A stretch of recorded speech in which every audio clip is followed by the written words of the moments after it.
So next, I'm gonna go in with my, I'm not gonna go with that first. I'm gonna go with my Beauty and the City Volumizing eyelash and brow serum. And I'm just gonna put that on my my eyebrows, because I like what they've been doing for my eyebrows. I feel like it's definitely helping with that growth at the top of my eyebrows to give them fuller brows. But yeah, so then I blend that in. And then to seal that all in, I'm going to go on with my Beauty in the City Fresh Tea Face Mist. I'm fighting trying to say that right. And I'm just going to give myself, my skin is kind of a little irritated because I've been playing with it a lot.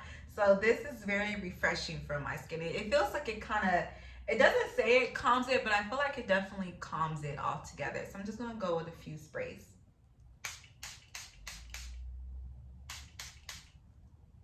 It's very airy. It's a very airy spray.